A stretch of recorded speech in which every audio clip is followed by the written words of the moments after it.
Throughout the world, the 3rd of May every year is World Press Freedom Day and is celebrated to create awareness about the dangers faced by journalists in their work. The day is also marked to appreciate the important role journalists play in society.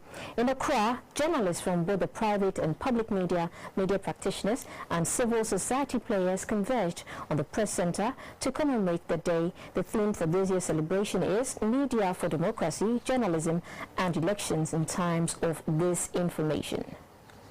During elections, journalists are at the forefront of bringing the messages of politicians to the population. Journalists are therefore in a critical position to make sure the right information are available so voters make informed choices. The 2019 World Press Freedom Day focuses on the current challenges faced by journalists as they cover elections and the media's potential in supporting peace and reconciliation. The chairman of the National Media Commission, Mr. Yao Buedu Ayeboafu, urged journalists to do their work in the interest of the people and not at the whim of politicians. The mandates that have been given to us in the Constitution is the fact that we have to hold government accountable to the people of this country. But when we take sides on partisan basis, we not only lose our professionalism, but we become stooges in the annals of people. But one thing that I've been telling my students each time is that the journalist must exist because he's a journalist. The journalist must not exist because there was a politician. The president of the Ghana Journalists Association, Mr. Afel-Moni, said in the face of the killing and brutalization of journalists, the GJA supports government's move to provide a national coordinating mechanism for the safety of journalists. The timing is perfect and the response concrete.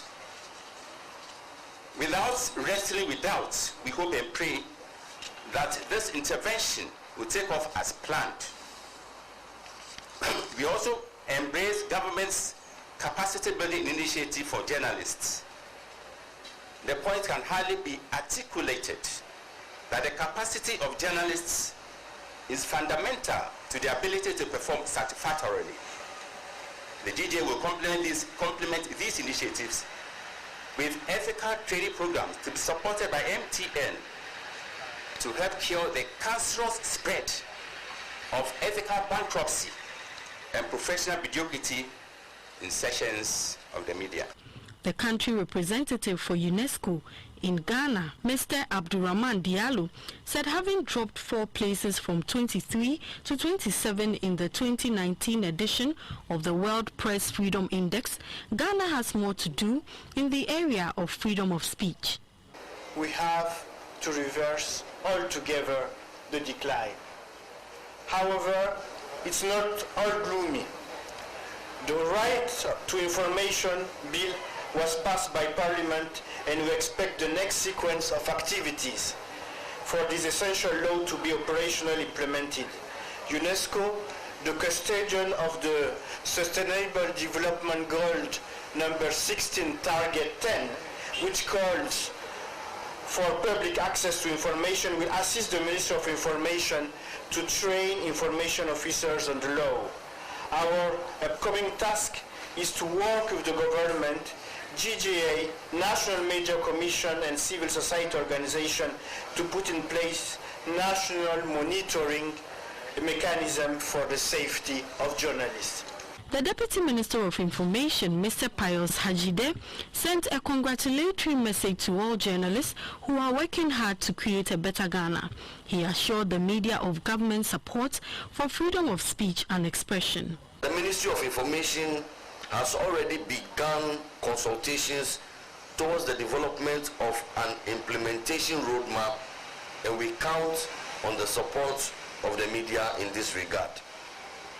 Also, government is in the process of implementing a media capacity enhancing program to boost the capacity of media practitioners in the delivery of their mandate. Under the framework, Mr. Chairman, of the UN Plan of Action on the Safety of Journalists and Issue of Impunity, the protection of media for this government and under this dispensation is also about to witness a boost with the introduction of a national coordinating mechanism on the safety of journalists, and this must happen under the minister's instructions before July. A flag-raising ceremony was also held to commemorate the day. The main celebration is taking place at Addis Ababa in Ethiopia.